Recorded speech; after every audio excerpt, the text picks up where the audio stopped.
منصور. الله لا إله إلا هو الحي القيوم لا تأخذه سنة ولا نوم له ما في السماوات وما في الأرض من ذا الذي يشفع عنده إلا بإذنه يعلم ما بين أيديهم وما خلفهم ولا يحيطون بشيء من علمه إلا بما شاء وسع كرسيه السماوات والأرض ولا يؤوده حفظهما وهو العلي العظيم. بنا استدارت كما استدارت الملائكة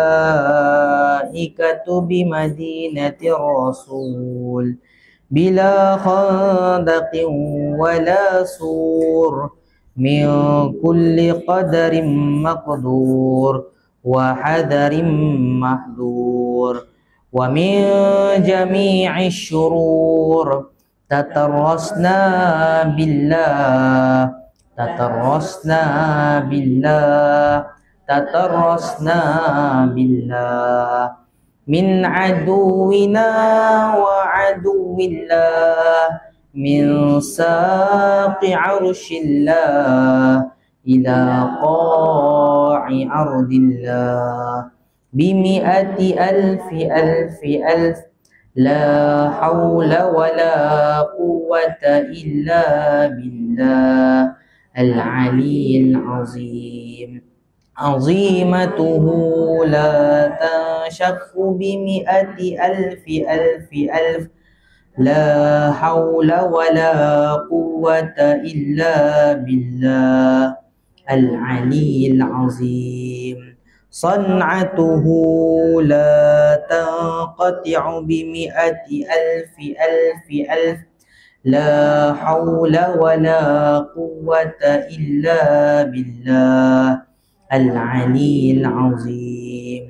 اللهم إن أحد أرادني بالسوء من الجن والإنس والوحوش من بشر أو شيطان أو سلطان أو وسواس فاردد نظرهم في انتكاس وقلوبهم في وسواس وأيديهم في إفلاس وأوبقهم من الرجل إلى الرأس لا في سحل يجدع ولا في جبل يطلع بمئة ألف ألف ألف لا حول ولا قوة إلا بالله العلي العظيم. وصلى الله على سيدنا محمد وعلى آله وصحبه وسلم والحمد لله رب العالمين. بسم الله الرحمن الرحيم. الحمد لله رب العالمين والصلاة والسلام على أشرف الأنبياء والمرسلين سيدنا محمد وعلى آله وصحبه أجمعين. قال رب اشرح لي صدري ويسر لي أمري واحلل عقدة من لساني يفقه قولي. سبحانك لا علم لنا إلا ما علمتنا إنك أنت العليم الحكيم ولا حول ولا قوة إلا بالله العلي العظيم. Alhamdulillah, segala puji bagi Allah Subhanahu wa Ta'ala yang menjadikan kita masih lagi dapat hidup pada hari ini, yang menjadikan kita masih lagi dapat mencerap segala panca indera, dapat melihat, dapat mendengar. Moga Allah tetapkan diri kita sentiasa berada dalam rahmat Allah Subhanahu wa Ta'ala, insya-Allah. selawat dan salam ke atas junjungan besar Nabi Muhammad sallallahu alaihi wasallam, kepada keluarga baginda, kepada para sahabat, juga limpah kurnia nikmat dan rahmah kepada para tabi'in, ulama-ulama, muslimin dan muslimat yang mengikut akan baginda sehingga hari kiamat insya-Allah. Alhamdulillah, puan-puan, hajah-hajah yang dirahmati Allah, bertemu kembali kita pada petang ini dan bagi sama-sama kita menyambung semula pengajian di dalam ilmu fardu ain. Okey, yang mana kita menceritakan perkara yang wajib dipelajari bagi tiap-tiap mukallaf. Alhamdulillah. Sihat semua? Alhamdulillah. Lama tak jumpa dah. Wah, makin muda nampak. Okey. Wish. Rasa macam dah muda dah. Ha? Kan? Okey, alhamdulillah. Jadi hari ini kita nak sambung lagi lah, kan? Pengajian di dalam ilmu fardu ain. Hari ni nak buka kitab apa ini? Ha? Last pasal wudu. Yang lepas cerita pasal wudu. Kitab ni lah, kitab Matlu' Badrin Nak buka kitab Matlu' Badrin. Ha, boleh. Sampai mana? Muka surat berapa?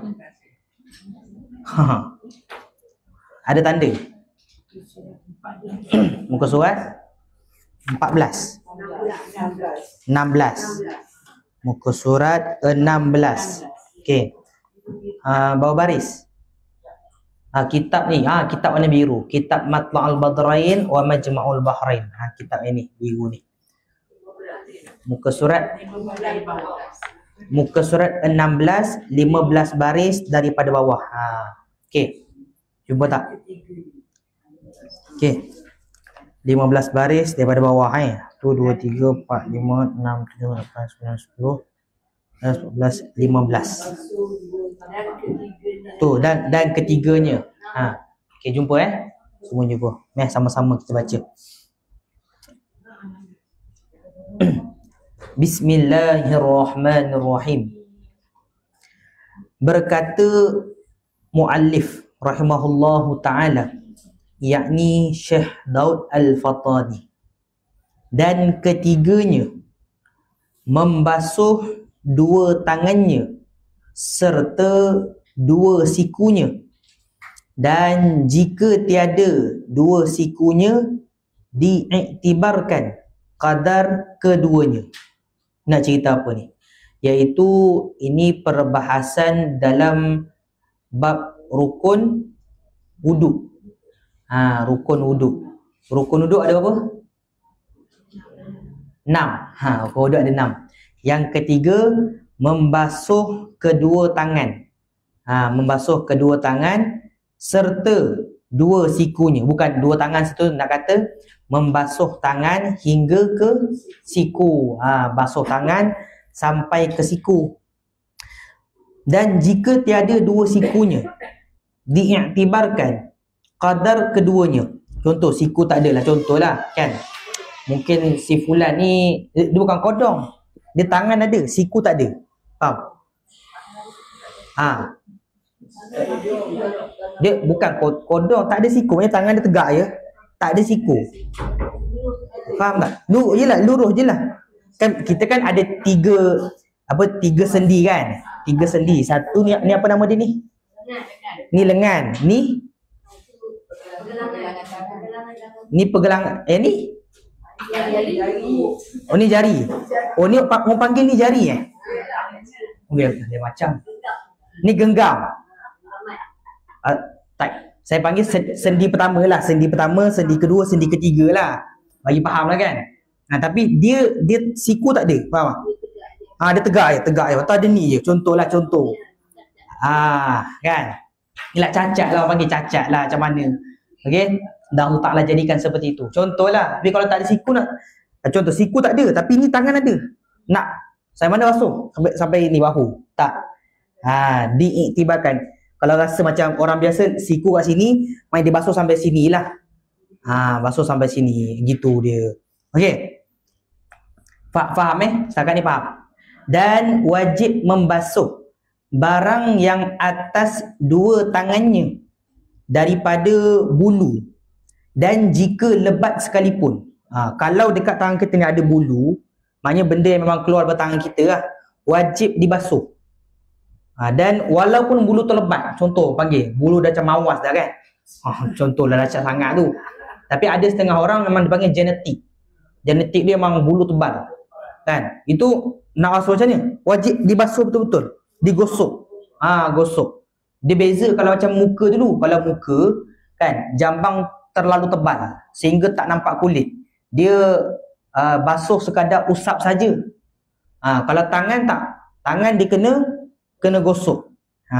Dan jika lebat sekalipun, zahir dan batin. Zahir dan batin, hanya apa dia? Zahir batin apa? Sampai kena kulit. Sampai kena kulit. Dan daging yang tumbuh padanya. Contoh ada tiba-tiba ada ketulan daging terkeluar kan, wajib basuh juga. Okey. Dan jarinya yang lebih daripada segala kukunya. Contoh jari dia lebih, jari dia biasa 5, dia jari dia 6. Yang ke-6 tu pun wajib basuh. Okey, tak terkecuali. Selagi mana yang kata masih bercantum kan, tetapi kena tengok jika ada perkara yang menegah, yang menghalangi daripada kena kulit, maka wajib dihilangkan. Contoh kena cat kan, kena cat wajib hilang kan. Maka kena maka ke kan, kena pen sama juga, kena hilangkan. Betul, kena cat dulu lah. Kena cat elok-elok. Okey. Seterusnya, dan wajib menghilangkan barang yang di bawahnya daripada cemar-cemar yang menegah sampai air ke bawahnya. Macam tadi kan, kalau ada apa, ada kotoran ke kan, ada cat ke, tiba-tiba tengok ada stiker, contoh ada stiker kan, wajib basuh. Contohlah masuk hospital kan, jadi biasa kan nanti kan ada nak kena masuk jarum dan sebagainya kan ada kena pakai apa, stapler, plaster, contoh plaster tu, buka tu kena bersihkan dia punya gam-gam yang melekat tu, baru ambil uduk. Tu cerita dia. Okey. Kalau memang benda tu apa, melekat gitu, dia macam mana nak ambil uduk? Siram. Ini kan apa, selotip kan, dia macam ada selotip dia kan, melekat. Biasa kan ada masuk air kan. Tu macam mana nak cerita dah, apa nama dia? Saya tak ingat nama dia, ada nama dia. Tapi kalau contohlah masuk hospital 3 hari, macam mana nak ambil uduk? 3 hari tu, 3 hari kan benda tu kan melekat kan, dia memang tak boleh buka. Sini pernah masuk hospital tak pernah kan? Pernah, tapi cocok pernah. Cocok tu pun pernah juga. Berapa lama? 3 hari. 3 hari kat dalam hospital lah. Jadi nak ambil uduk macam mana? Buka, basuh je, lap, lalukan. Tapi tak kena air kulit. Tak boleh buka.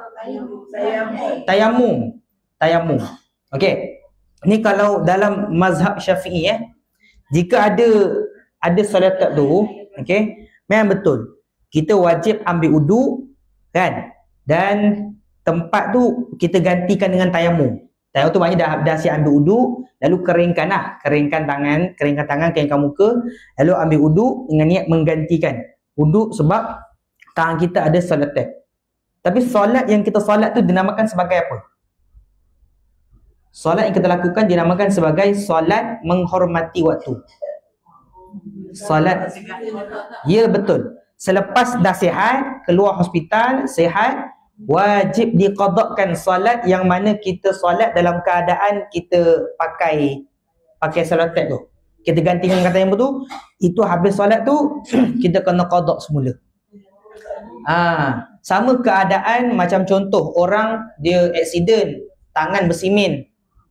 Simen 3 bulan. Kadang sampai lama 6 bulan. Tangan simen. Okey. Pada mazhab Syafi'i, ni kita cerita mazhab Syafi'i lah. Mazhab lain saya wallah alam tak tahu lagi. Kan? Pada mazhab Syafi'i, selagi mana kita solat dalam keadaan ada simen tu, nanti solat yang kita buat tu dinamakan sebagai solat hormat waktu. Ulang sekali lagi Ustaz. Okey, baik. Ini kalau kita contoh keadaan dia kita masuk hospital. Cerita-cerita awal kita ni masuk hospital. Lalu kita adalah nama dia kena cocok jarum tu kat tangan.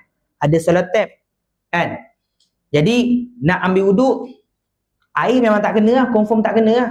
Melainkan kalau kita panggil nurse, so buka. Tapi nanti nurse marah lah kan. Ni buka, cabut, tutup balik tu. Kan? Sehari 5 kali ngamuk nurse. Dan nak cocok tu dah sakit dah. Kan? Ngamuk pula nanti. Okay. Jadi macam mana? Jadi kat tangan kita tu ada. Contohlah masuk hospital 3 hari. Drip. Drip. Nama dia drip. Okay. Kita tak tahu sangat. Drip tu kan. Jadi 3 hari drip tu kat tangan kita. Jadi air memang tak akan kena lah. Sebab drip tu kan dia waterproof. Dia bukan meresap air. Kalau meresap air tercabut lah. Okay. Jadi kita setiap kali ambil uduk, kita akan tayamum. Dan ambil uduk mana yang boleh lah. Kan janganlah setakat pakai drip dia tayamum. Tak boleh. Tak sah gitu. Muka kerangan lain ada. Kan? Dia dah ambil uduk. Last kali dah settle habis semua. Kan? Baru dia lap muka dia, lap tangan dia tayamum. Dengan niat untuk, sebab dekat tangan dia tu ada drip tadi. Okay. Dia tayamum sama. Muka dengan tangan. Dua je anggota tayamum. Okay. Jadi selepas daripada habis, contohlah 3 hari keluar hospital. Okay. Semasa dia solat dalam keadaan drip ada kat tangan tu, solat ni itu dinamakan sebagai solat hormat waktu. Solat hormat waktu. Kenapa dinamakan sebagai solat hormat waktu? Kan? Sebab solat itu dia menghormati waktu, tapi bukan tak sah. Wajib digantikan. Kena qada lah. Okay, solat waktu tu sah. Maksudnya wajib diqadakan. Nak bagi faham dia, bila habis kita keluar hospital kan, kita wajib qada. Contoh 3 hari kan kita kat dalam hospital. 3 hari maknanya 15 waktu lah. 3 subuh, 3 zuhur, asar, maghrib, isyak, 3. Baik keluar tu wajib qada semula. Tu kalau 3 hari. Kalau contoh tangan bersimen 3 bulan, sama. 3 bulan itu solat kita dinamakan sebagai solat hormat waktu. Habis nanti buka, dah potong simen, kena qada balik. Kena qada balik kita punya solat tersebut. Kata Ustaz, penat tu Ustaz. Banyak tu. Kata inilah ibadat. Jangan pandang banyak tu kan. Pandang redha Allah Ta'ala. Dua-dua. Mula-mula ambil air semayang macam biasa, iaitu mana anggota yang boleh diambil lah. Yang boleh kena air. Contoh, tangan yang sana tangan kanan je kan. Jadi kita ambil uduk muka kan. Tangan kanan maknanya tangan yang boleh kena air lah. Lepas tu tangan kiri full, kepala, kaki. Full. Lepas habis tu baru ambil tayamum. Tayamum tu jangan basah-basah ambil tayamum, melekat debu. Kena lap dulu lah, keringkan dulu, baru tayamum. Tu kaedah dia. Okey. Tayamum tu kena buat balik semula muka dengan tangan. Betul. Tayamum 2 je lah. Tayamum memang anggota tayamum muka dan 2 tangan. Sama. Batas dia sama juga. Kan sampai siku. Tu dia. Ya.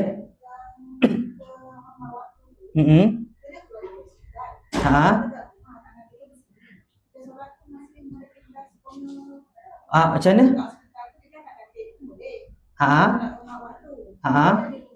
Kat rumah kena sempurna macam biasa. Tapi kalau kat rumah pun masih tangan bersimen, kat rumah pun masih dikira hormat waktu juga. Betul, kena ngadap kiblat. Kena ngadap. Betul kan? Tak kata katil. Okey. Jadi balik rumah sama juga, teruskan sampai satu ketika sihat. Okey. Jika sihat lah kalau Ustaz. Kalau sampai mati Ustaz macam gitu, sampai mati tak apa, tetap solat macam tu juga. Sebab kita dah tak contohlah kan. Tapi tak adalah simen seumur hidup, tak ada. Okey. Contohlah Ustaz, kalau mati time tengah simen. Kan? Jadi macam mana? Tak apa. Yang penting kita beribadat. Jangan sampai tak solat. Tak solat habis dah. Tu dia. Okey? Seperti itu. Solat tetap solat. Kan? Kalau katalah kalau umur panjang, sihat, qada. Kalau tak panjang umur, mati, masih lagi dikira dalam ibadat. Bukanlah kata kita tinggalkan solat. Tak. Tu dia cerita dia. Okey? Jadi orang kata Ustaz dah habis tu memang nanti banyak Ustaz. 3 bulan nak kira macam mana? Kan? Uish, banyak tu Ustaz. Beratus-ratus tu. Beratus tu macam mana? Jadi tetap kena qada juga. Ada masa qada, gitu je lah. Sampai bila Ustaz? Sampai habis lah. Kalau tak habis, saya mati. Tak apa, tak ada masalah. Sebab ulama kata apa dia? Bila yang penting kita buat. Kita ibadat pada Allah Ta'ala. Kan? Habis tak habis tu cerita nombor 2 lah. Kan? Kadang-kadang kita rasa penat sebab apa? Sebab nak qada lagi, nak solat sunat lagi, nak zikir lagi. Kan? Sebab kita banyak ibadat kita. Tapi kalau sebenarnya kalau kita hanya fokus pada fardu, benda tu tak berat. Kita akan rasa tenang je lah hidup ni. Kan? Ada masa buat. Okay? Kalau waktu nak masak lah dulu. Kan? Ada free. Kan? Buat solat. Yang penting kita buat. Yang penting tu ada. Menunjukkan yang kita ni berusaha untuk melakukan perkara tersebut. Dah settle gitu je. Okay? Jelas Ada soalan? Kalau soalan tanya. Okay. Baik, seterusnya. Dan mana tadi? Dan duri yang pada tangannya. Okay, kalau contoh ada duri, wajib cabut dulu durinya, jangan biarkan. Okay. Dan tiada wajib menghilangkan keruping kudis. Contohlah kalau ada kudis, kan, tak payah cabut kudis tu. Darah. Okay. Jika mudah menghilangkannya sekalipun, kalau walaupun benda tu mudah, dah kering. Contoh dah kering, tak diwajibkan untuk buang. Biarkan je lah, kadang-kadang kan tercabut sendiri. Kalau cabut ni tak ada masalah. Okay. Dan berlakulah segala hukum ini pada segala anggota wuduk. Sama. Berlaku anggota ni pada segala anggota wuduk. Sama juga. Contoh kepala. Okay. Dia masuk hospital, kepala berbalut, satu kepala berbalut. Sama juga. Okay. Jadi dia apa dia? Waktu wuduk tak boleh basuh kepala. Kan? Jadi macam mana? Sama juga, menghormati waktu. Okey. Dan keempatnya, sambung keempat, menyapu satu juzuk daripada kulit kepalanya atau menyapu setengah rambut kepalanya yang di dalam had kepala. Dan jika seurat rambut atau setengahnya sekalipun. Okey, rukun yang keempat adalah menyapu sebahagian kepala. Satu juzuk ni apa je? Satu juzuk ni satu bahagian lah. Dan ulama kata sekurang-kurang bahagian kepala tu sehelai rambut. Contoh kalau kita tengok rambut kita, kan? Contohlah kalau pernah tengok akar rambut kan? Besar akar rambut. Halus je. Itulah dikatakan juzuk tu. Kan? Biasa kau contoh kalau pernah tengok lah kat TV ke, contoh tengok kat mana-mana media sosial kan, kulit kepala kan sehelai rambut tu kecil kan. Walaupun kita basuh rambut, setitik itu je sah dah. Tu nak kata satu juzuk, satu bahagian tu. Okey? Kan? Tapi kadang-kadang ada setengah dia kata gini, Ustaz, kami ni perempuan Ustaz, nak ambil wuduk kadang basah kepala. Rambut basah Ustaz, nanti nak pakai telekong lagi, pakai tudung lagi, nanti basah pula anak tudungnya macam mana. Kata, dah kenapa basahkan kepala? Sedangkan walaupun contohlah kan, ada orang dia ambil wuduk tu, okay, dia ambil air, lepas tu dia sapu. Memang basah. Okey. Macam mana? Kalau kita ambil air, contoh apa tu kita dah renjis, ada air sikit kat tangan. Sapu, dah sah dah. Lepas tu orang kata, kenapa basah? Sebab tak belajar tu. Tu yang habis rambut dia basah semua. Dia ambil uduk dah macam mandi lah. Sedangkan kalau contoh Ustaz, kalau ambil satu jari pun sah. Dia ambil air, contoh air, dia ulur sikit, sapu gitu. Sah. Dah sah dah.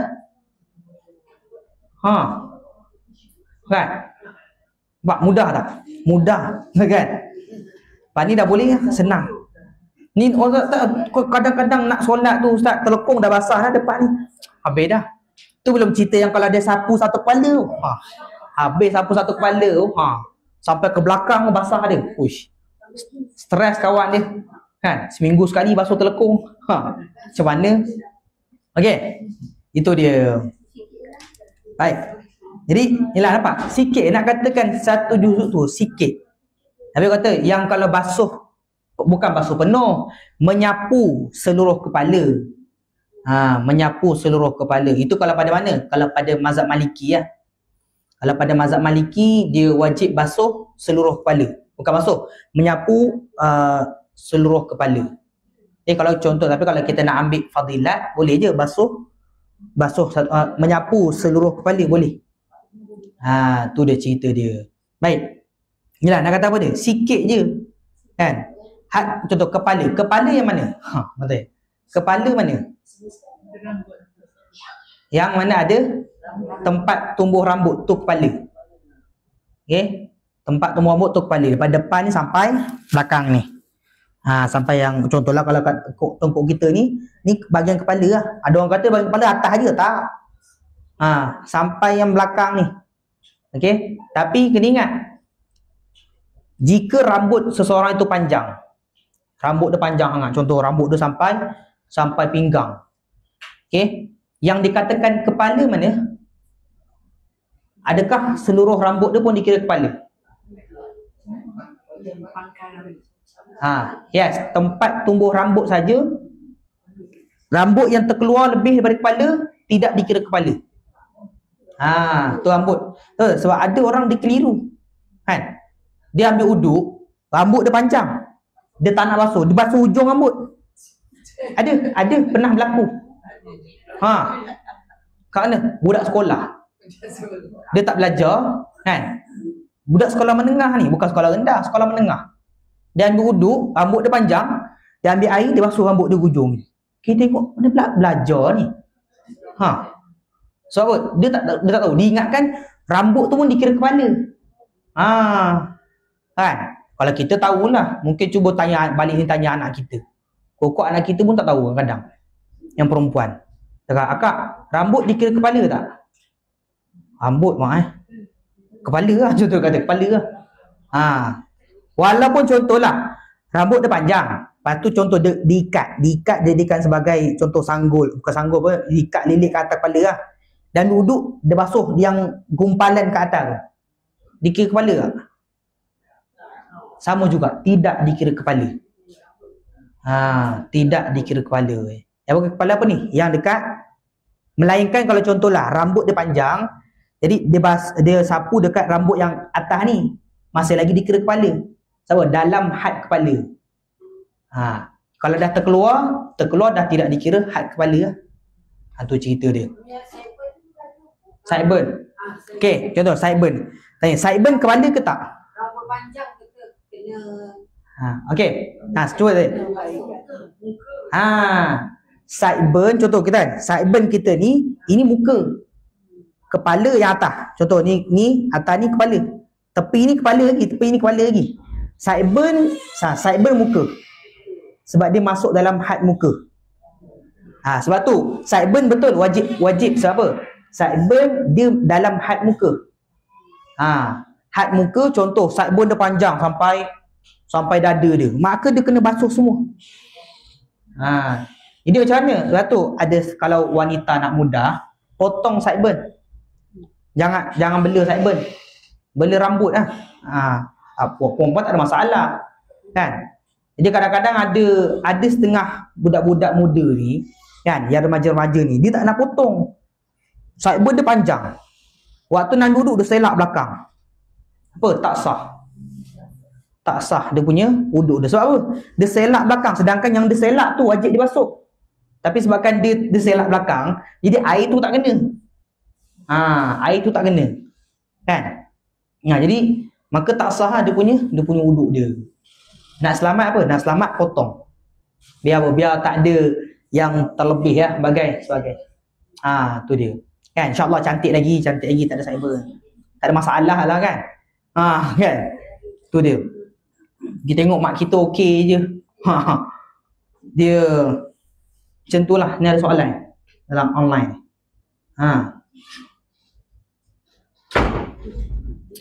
Ada soalan okey. Ustaz nak tanya. Masa kat Wat, kita ambil uduk untuk solat hormat tu saja, boleh ke Ustaz? Ambil uduk saja. Kena solat. Jangan ambil uduk saja. Dia kena solat. Dia ambil uduk dan solat. Ambil uduk saja tak jadi. Okey, dia kena, betul lah, dia kena solat sekali lah. Okey. Ustaz, kalau orang yang ditidurkan kat ICU, lepas dia sedar semula, wajib qada semula solat? Kalau dia ditidurkan, qada. Ni dengar mana ni?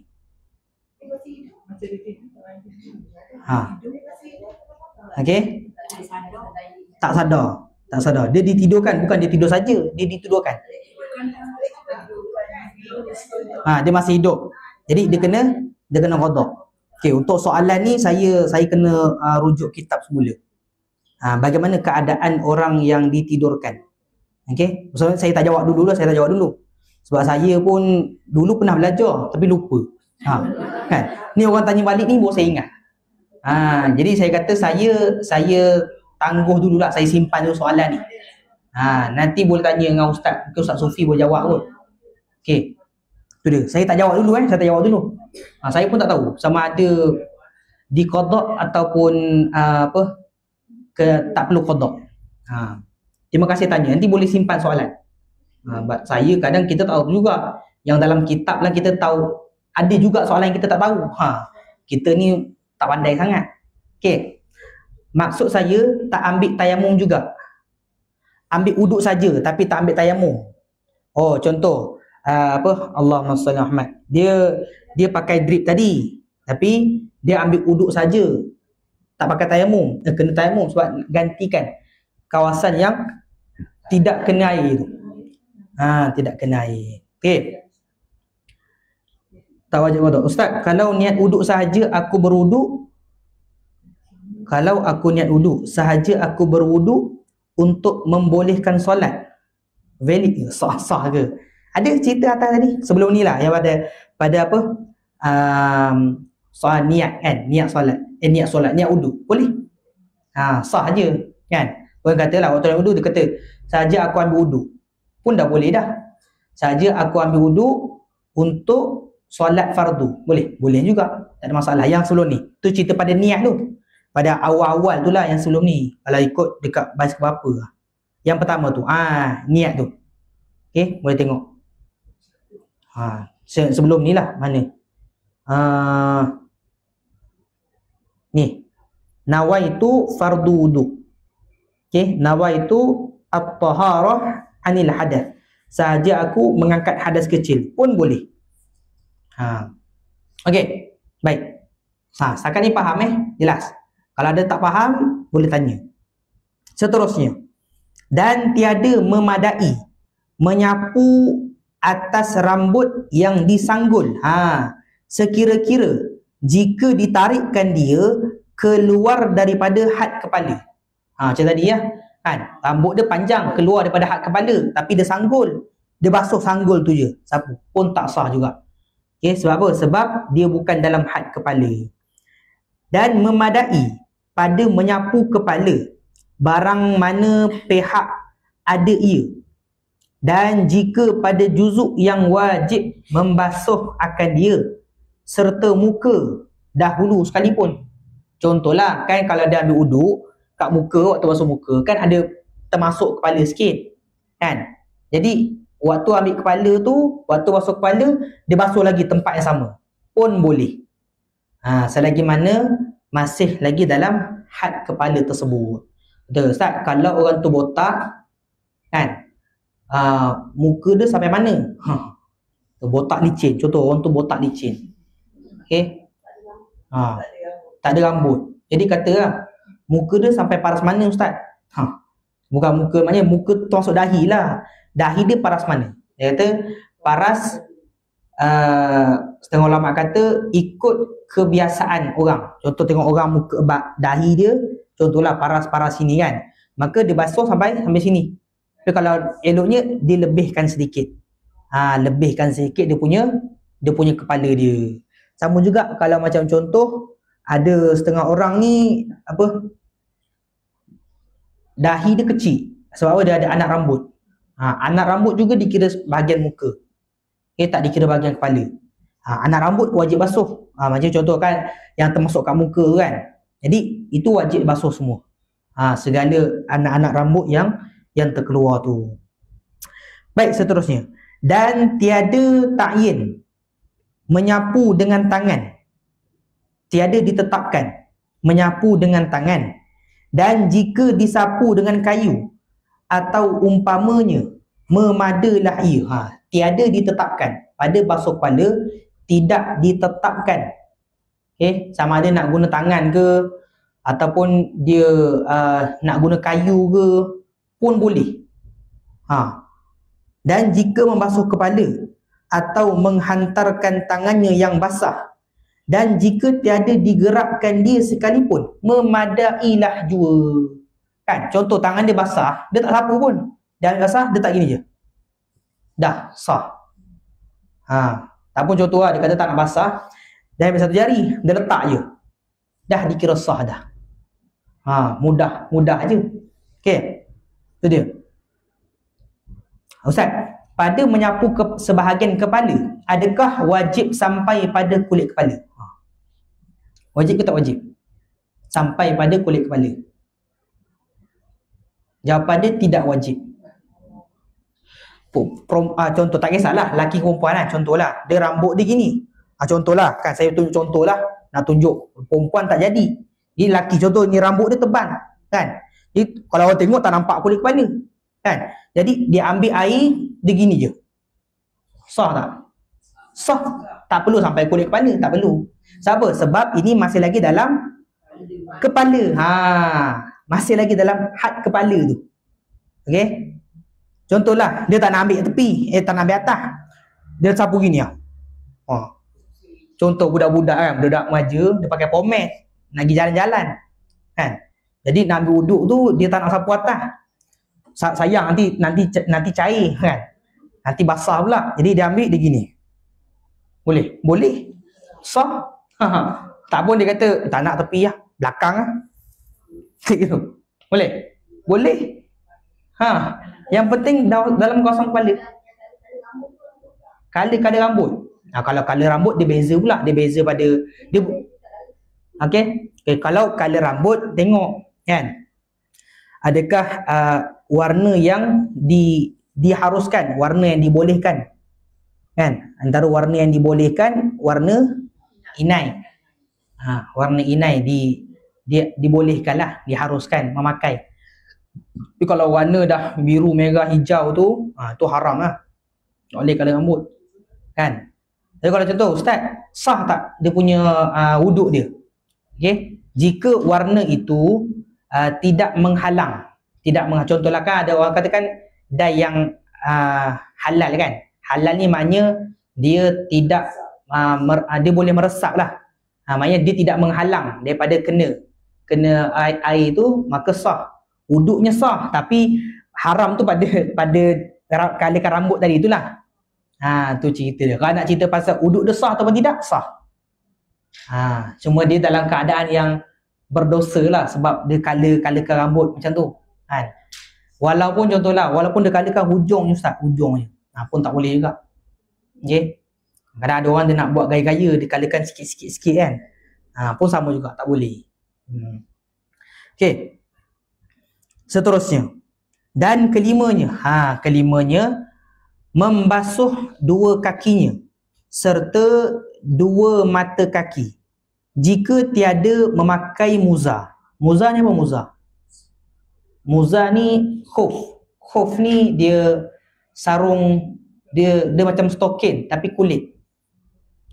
Kalau orang di belah-belah yang ada apa kita panggil negara yang bermusim sejuk kan, mereka akan pakai khuf. Khuf ni muzah lah, iaitu dia stokin kulit.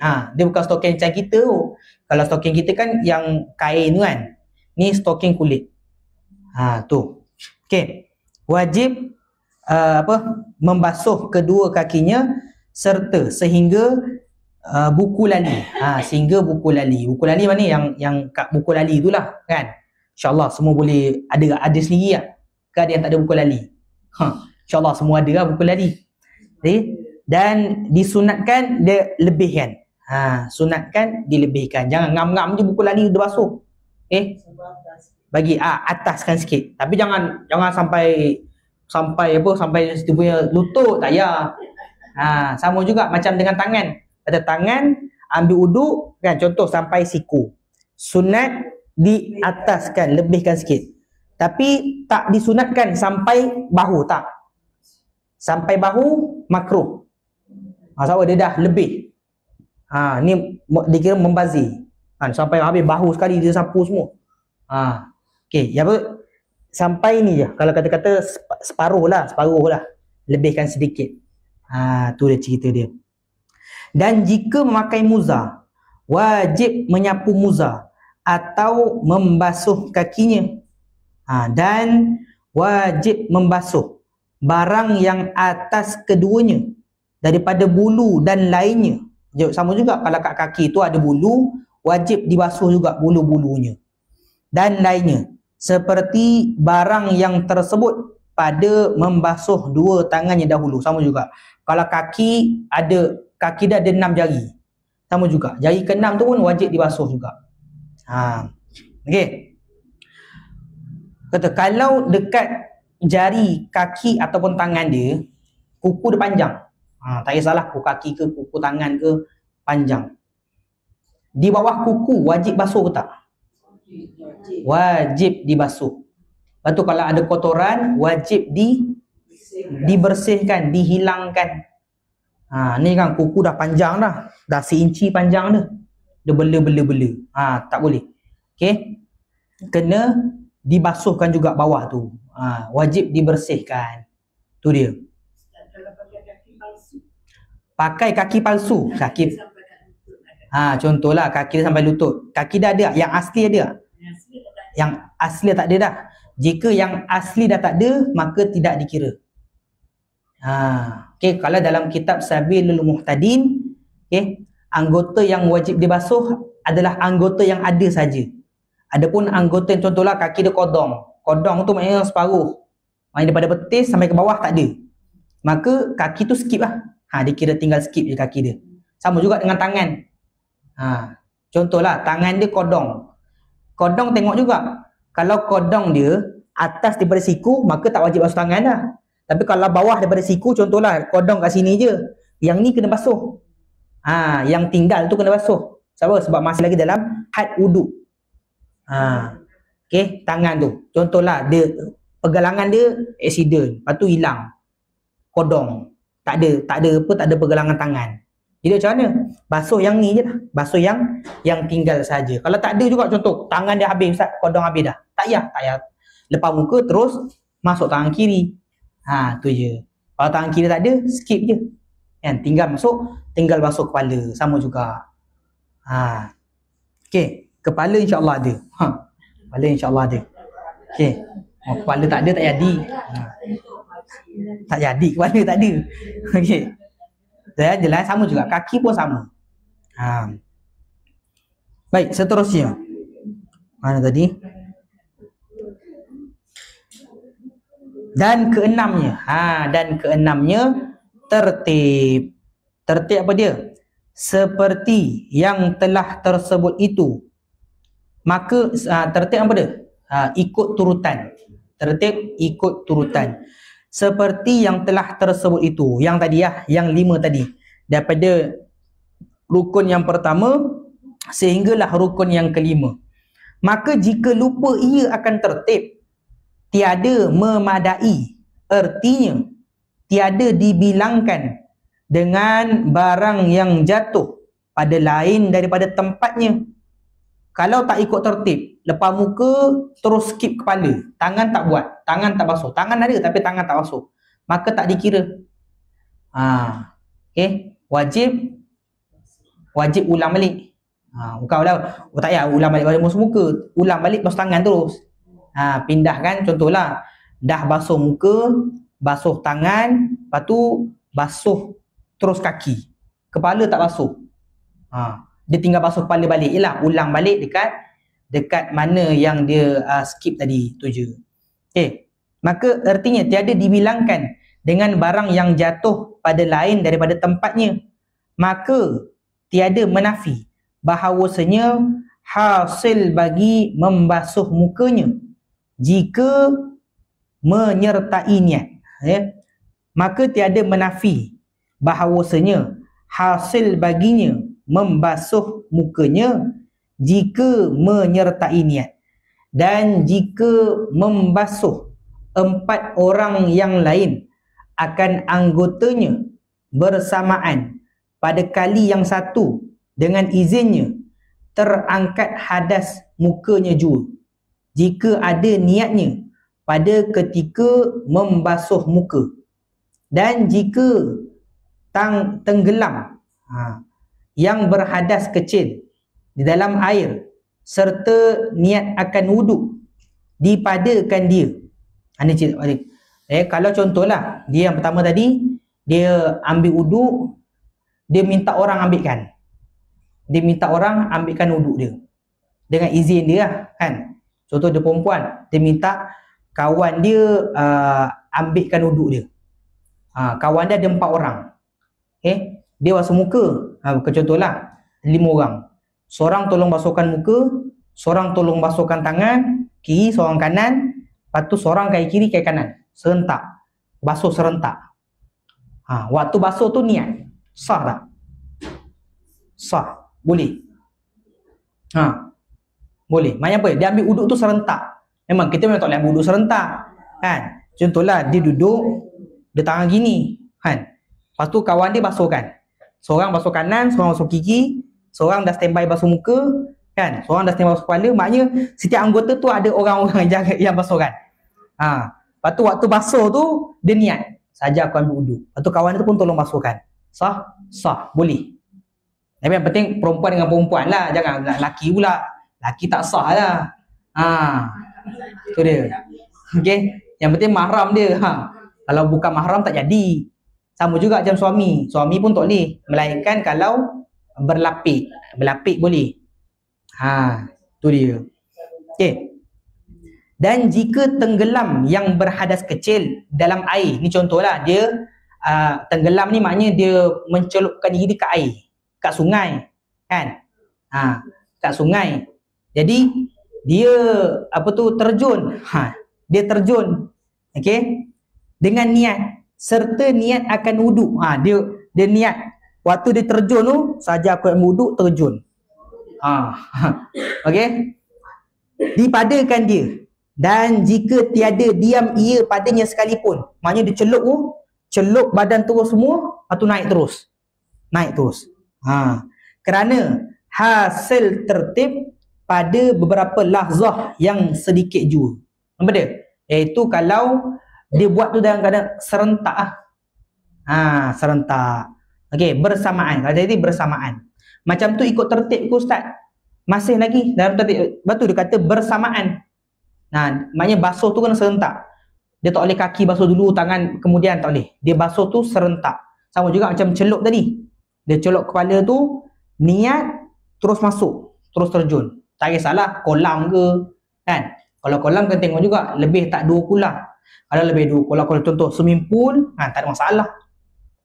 Dia celup badan dia, niat saja akan wuduk, celup. Lepas tu turun naik. Sah dah wuduk dia. Betul. Bila tu Ustaz, itu nak kena ulang 3 kali? Tak perlu. Tak perlu. Okey. Mai apa? Wudu dah sah.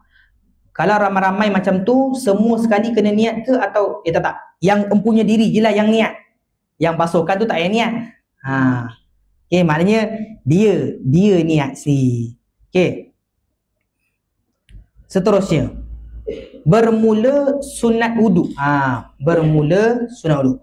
Rukun wudu dah settle Yalah, kalau ada soalan boleh tanya. Bermula sunat wudu itu amat banyak. Sunat wudu banyak. Setengah daripadanya mengucap bismillah pada awalnya. Pada awalnya. Sebelum kita ambil wudu, disunatkan membaca bismillahirrahmanirrahim. Baru ambil. Iaitu awal membasuh dua tangannya. Dan a'udzubillah dahulu daripadanya. Waktu pada? Bukan waktu nak basuh muka tu. Sebelum basuh muka kita basuh tangan dulu. Waktu basuh tangan tu baca a'udzubillahi minasyaitonirrajim, bismillahirrahmanirrahim. Basuh tangan. Baru pada? Lepas tu baru basuh sunat-sunat yang lain.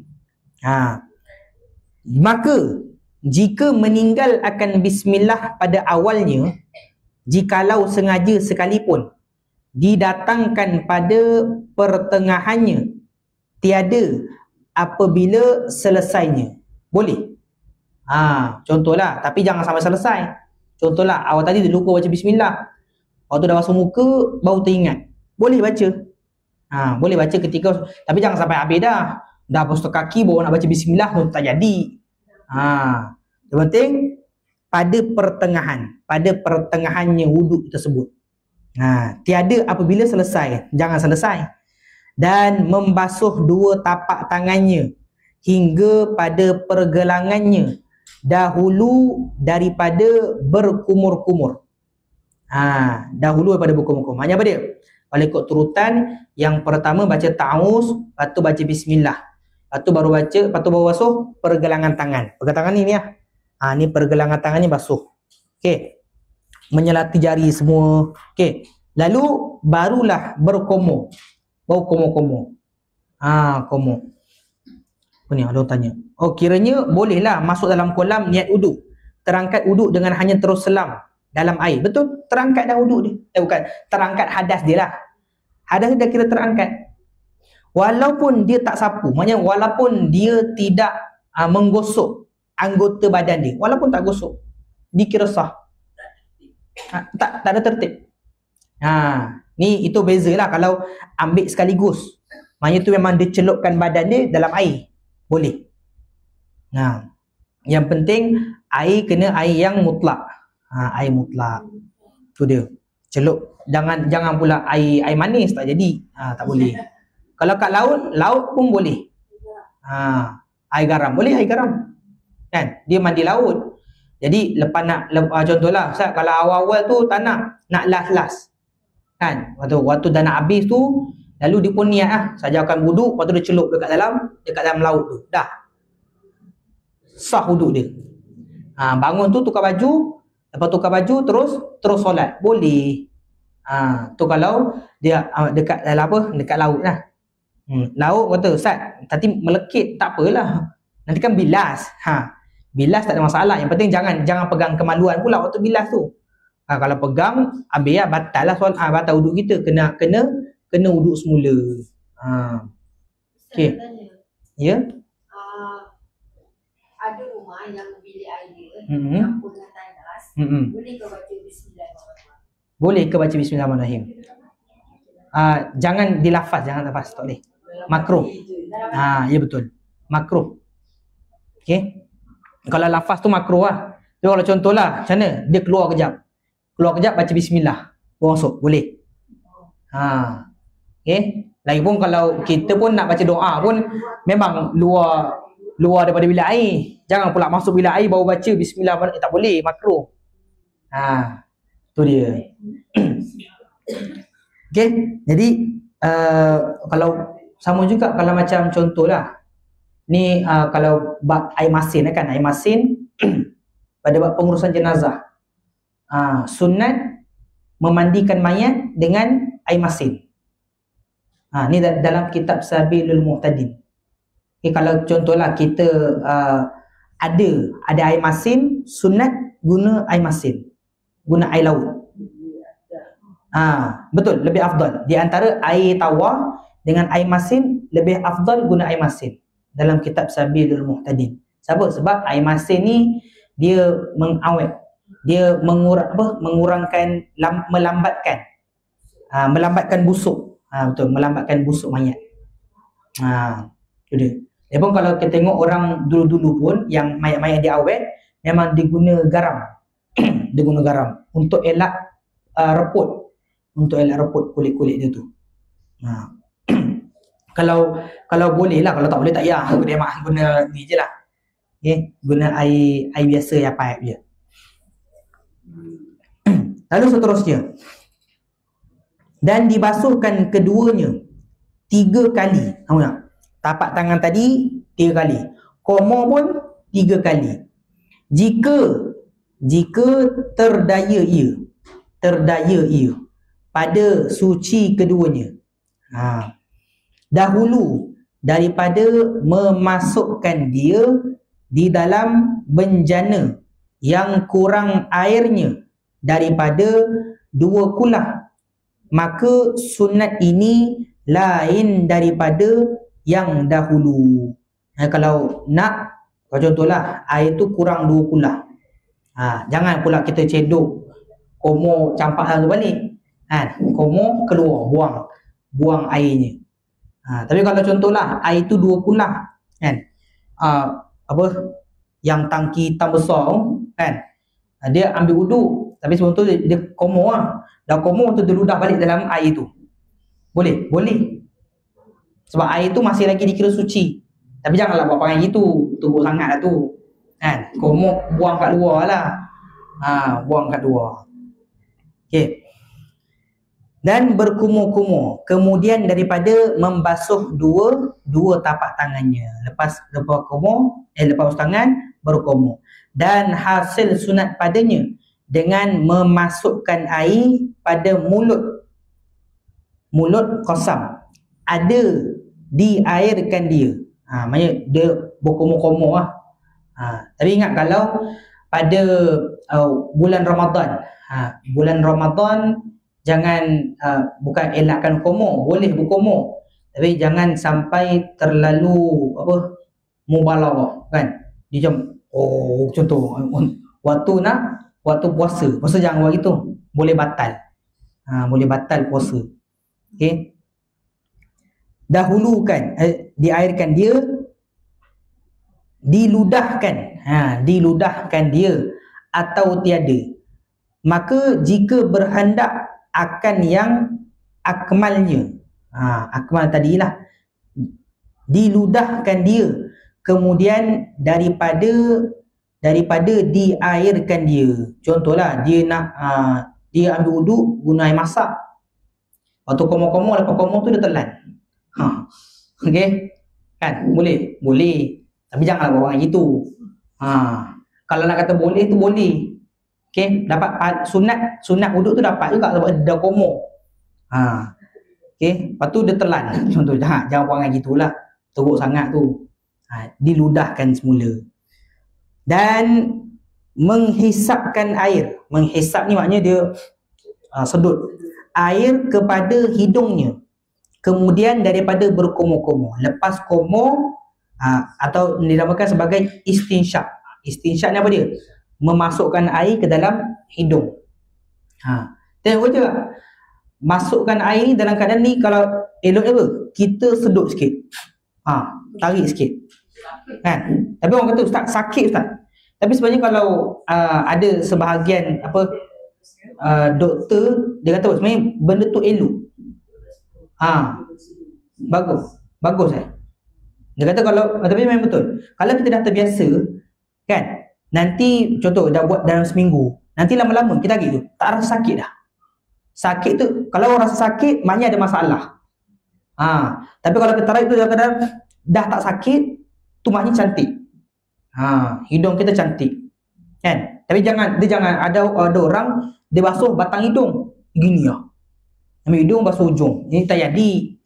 Itu salah belajar tu. Sunat masukkan air, sedut, tarik sikit. Tapi jangan tarik kuat-kuat, kan? Masukkan air, lepas tu lalu buang air tersebut. Bukan basuh batang hidung. Okey. Dan hasil sunat padanya dengan memasukkan air di dalam hidung. Masukkan air dalam hidung. Sama ada dihisapkan dia dengan nafasnya kepada bau hidungnya. Dan maknanya dia tarik lah. Dan dikeluarkan dia atau tiada. Contoh tarik tu tak keluar. Dia tak keluarkan balik. Maka jika berhendak akan yang akmalnya dikeluarkan. Kalau contoh dia nak keluarkan, dikeluarkan dia dan menghimpunkan antara air berkomor-komor dan menghisap pada hidung dengan 3 kali cebok berkomor-komor, pada tiap-tiap daripadanya, kemudian menghisap kepada hidung terlebih afdal daripada menceraikan antara keduanya. Kan tadi mula-mula kita cerita dah, mula-mula berkomor, lepas tu masukkan air dalam hidung. Yang afdal buat serentak. Contoh ambil air, sikit masuk mulut, sikit lagi masuk hidung. Tu dia. Dan berkomor ini pun dia taklah banyak. Kadang ada orang komor tu ambil air penuh, dia sikit je, kan? Satu tangan pun boleh ambil, lalu masukkan sikit masuk mulut, sikit sedut. Gini lah, kan? Afdal buat serentak daripada diasingkan. Dia tadi, kan? Afdal kepada hidung terlebih afdal daripada menceraikan antara keduanya. Daripada kita asing-asing komor dulu baru istinsyak, lebih afdal buat serentak. Ustaz, bagi menyapu sebahagian kepala yang sunat guna jari telunjuk tu dari mazhab Syafi'i ke? Bukan saya kata menyapu kepala daripada guna mazhab Syafi'i, tidak. Nak katakan kalau kata sedikit, paling kurang lah, paling sikit lah, kan? Paling sikit, kan? Guna satu jari pun dah kira sah. Kalau sunat, betul, sunat dia menyapu kepala. Tapi kalau contoh dia sapu tu, kan, tak nak guna satu tangan, dia nak guna satu jari, sah. Ni cerita pada sah. Kalau pada sah, boleh. Ataupun kalau contoh lah, tak nak guna tangan, nak guna kayu. Tahu apa kerja tak ada, kan? Dah duduk dah ambil kayu, dia basahkan kayu tu, lalu dia sapu kat kepala dia. Boleh. Yang penting kepala kena air kena kepala. Tu cerita dia. Yang penting air kena kepala. Bukan nak kata sunat ambil guna satu jari, tidak. Sunat memang menyapu kepala lah. Ustaz, kalau masukkan air ke hidung tetapi termasuk ke dalam hidung dalam bulan puasa, batal tak puasa kita? Boleh batal. Okey. Jadi kalau boleh apa? Kalau pada zahir hidung ni masuk sikit lepas tu keluar. Jangan waktu bulan puasa jangan sedut. Jangan buat perangai.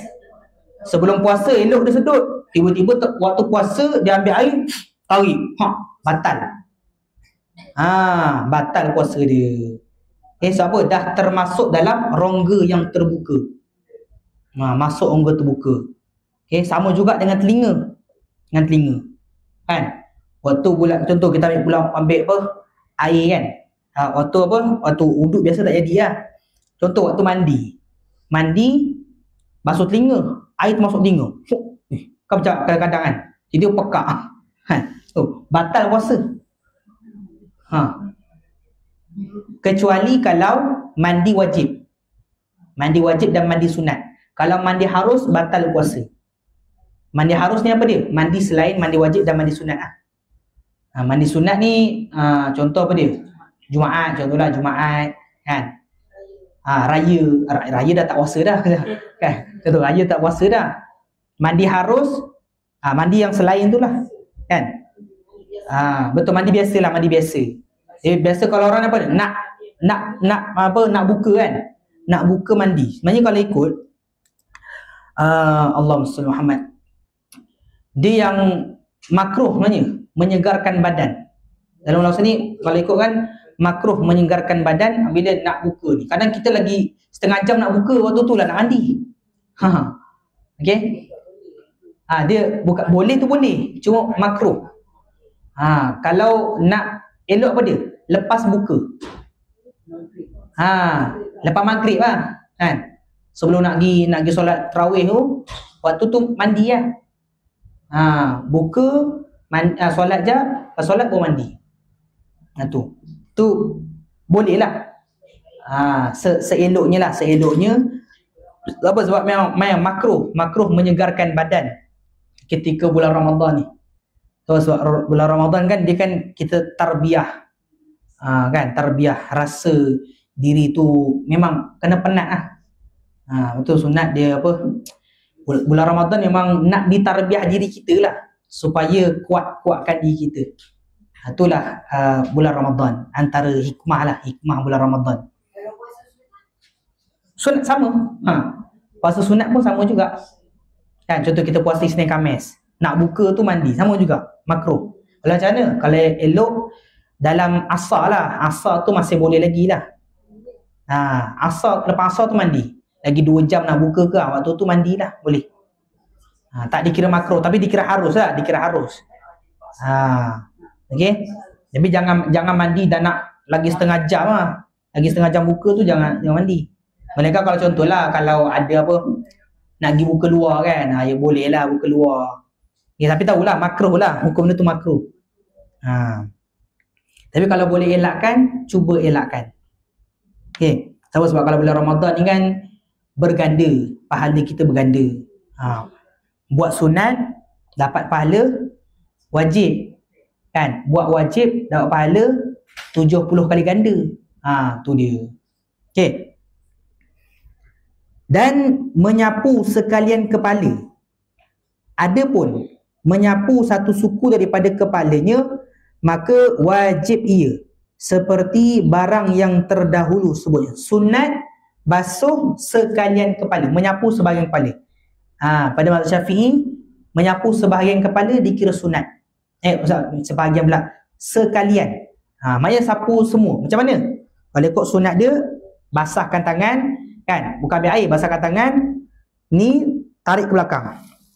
Kalau faham gini, bila kita ambil wuduk kan, ni kalau sunat lah, basahkan tangan saja, sekadar ada air lah kat tangan. Lalu ni daripada dahi ni tolak ke belakang, lepas tu balik depan.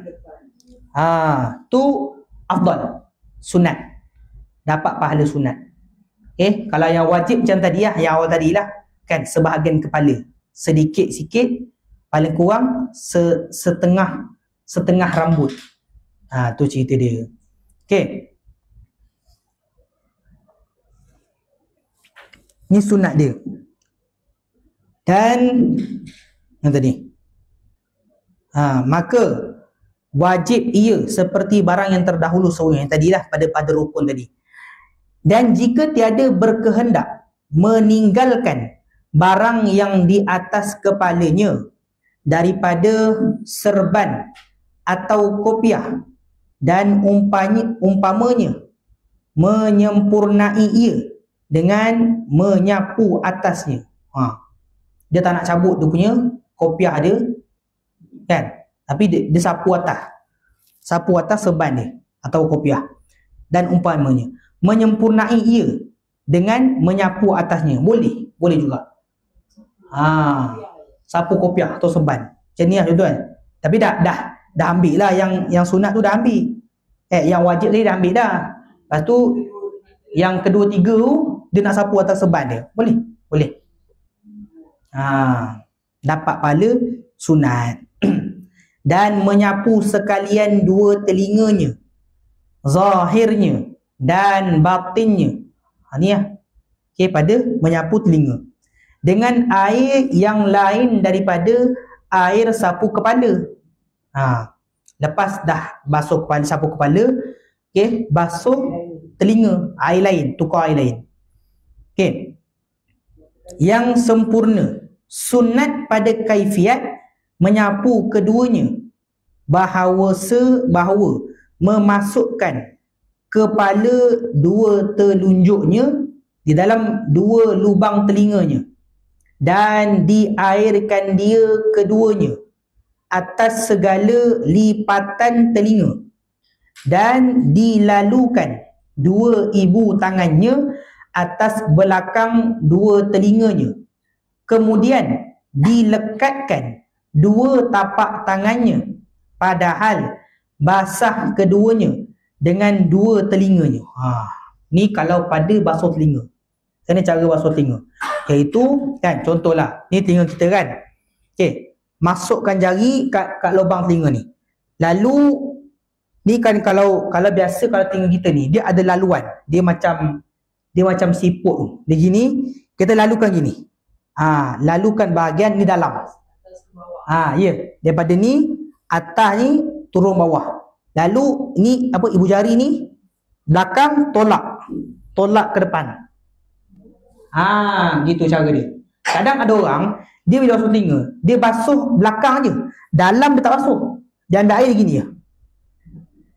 Contoh, tak pun dia ambil air dia gini-gini je.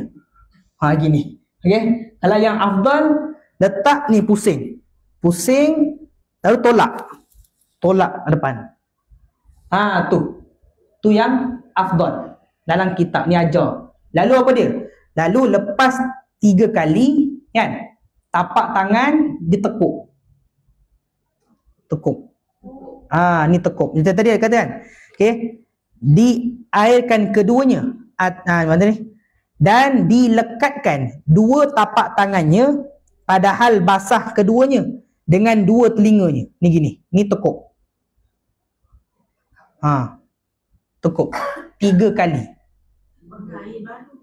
Apa? Tak, basahkan tangannya. 3 kali tu tak payah ulang balik, tak payah basuh lagi dah. Just tekuk gini je. Tekuk.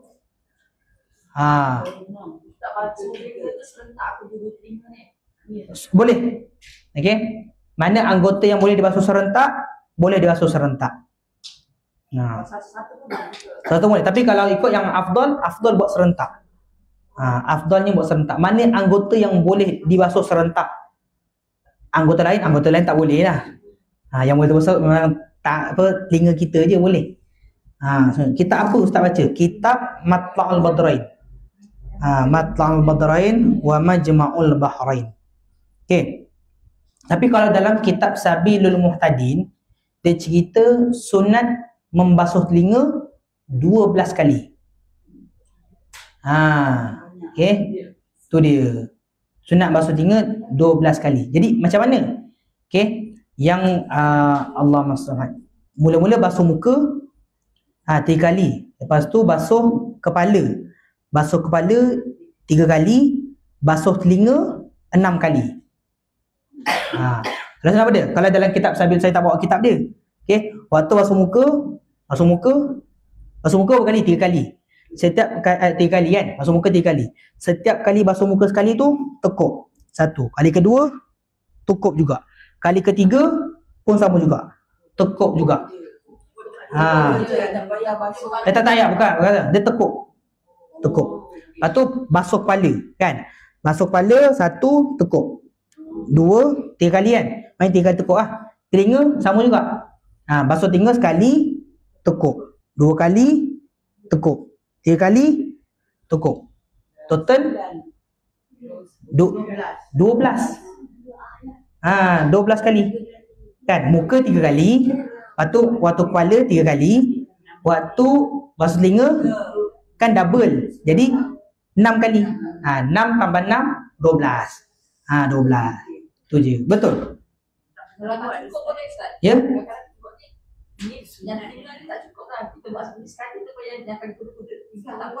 Dia tak ada masalah lah. Okay, ni sunat. Dia tu sunat. Okay, kalau buat dapat pahala, tinggal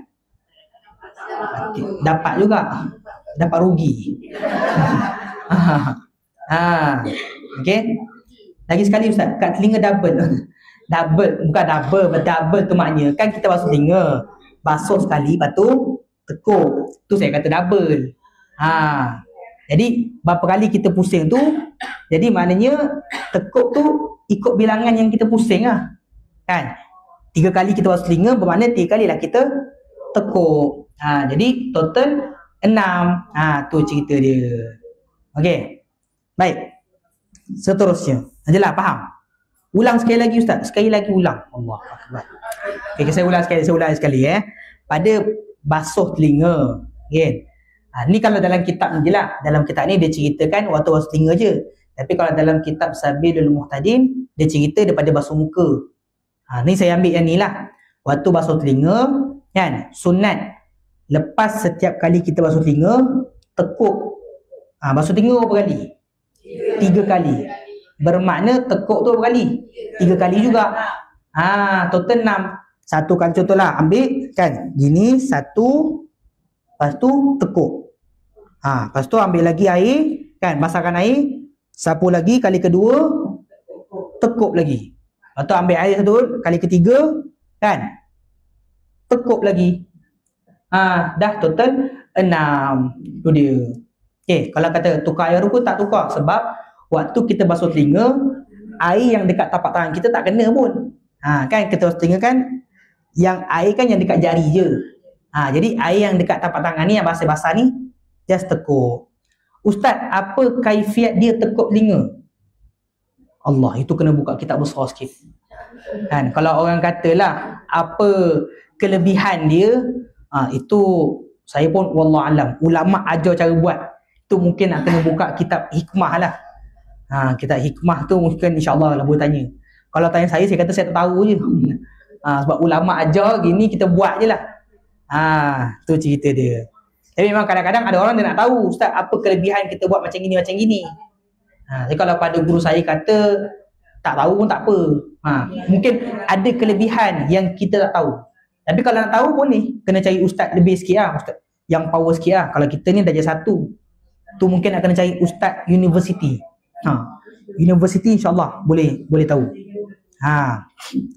Doktor ada kata bagus untuk kesihatan telinga. Boleh tanya doktor. Kita ikut apa yang ulama ajar je. Kalau pada doktor ni wallah alam lah. Mungkinlah ada kelebihan tertentu tapi kita tak tahu. Tu nak kena tanya doktor juga. Okey. Mungkinlah kan dia lepas ni dengar ataupun dengar terus masuk ke, dengar terus faham ke. Tu dia. Okey, baik. Biar faham betul tu. Kan? Masuk telinga kanan tak keluar dah. Dia kalau masuk telinga kanan keluar telinga kiri. Masuk telinga kanan tak keluar dah. Tu cerita dia. Okey. Baik. Tu pada basuh telinga tadi. Dan menyelat-nyelat janggut lelaki yang lebat, dan 2 tali tudungnya. 2 tali tudung ni maknanya ni jambang. 2 tali tudung ni jambang. Okey.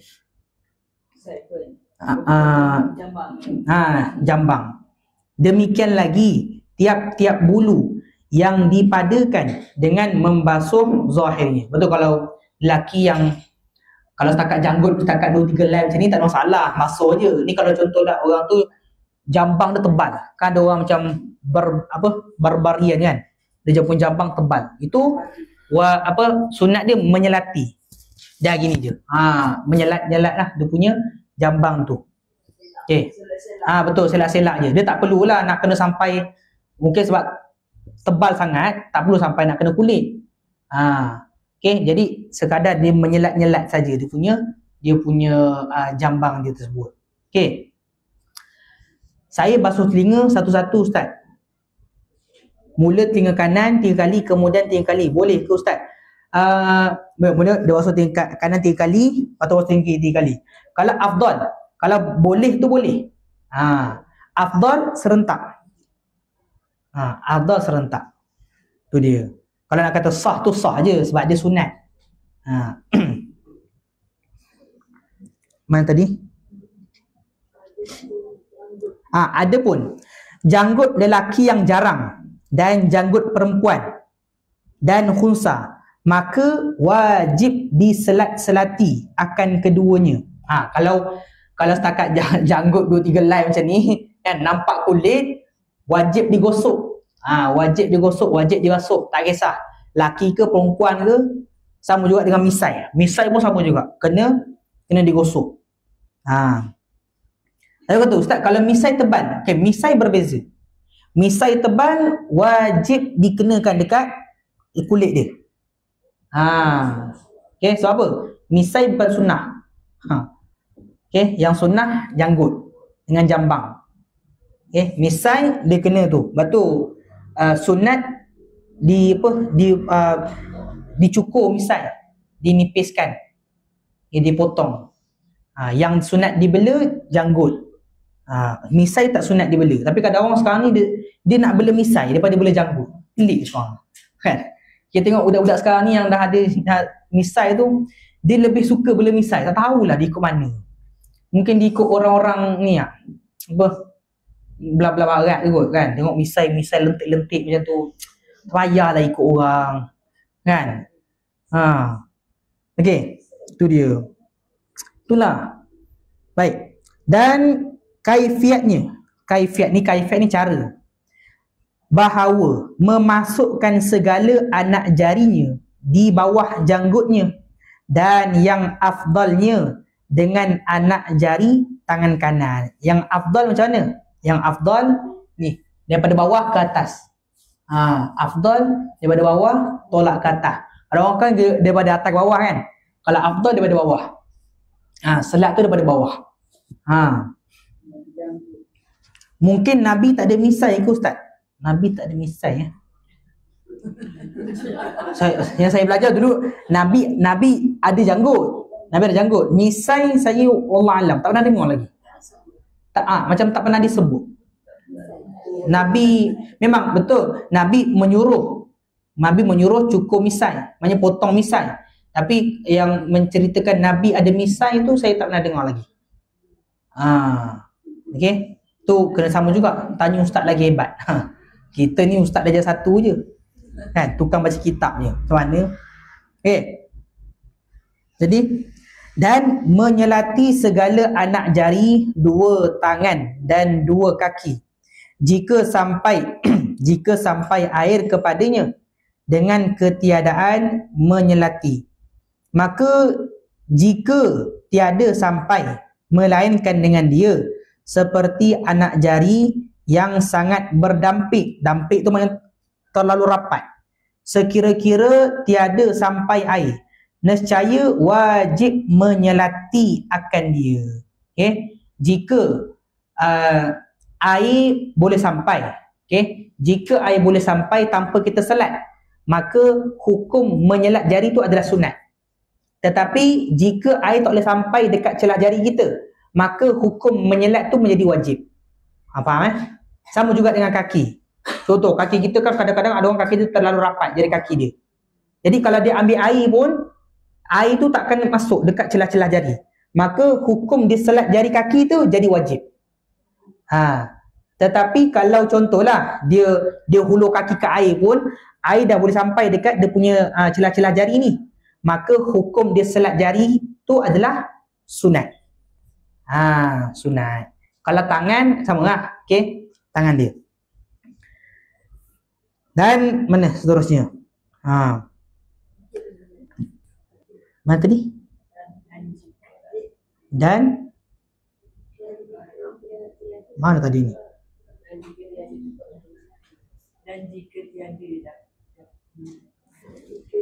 Dan mana tadi?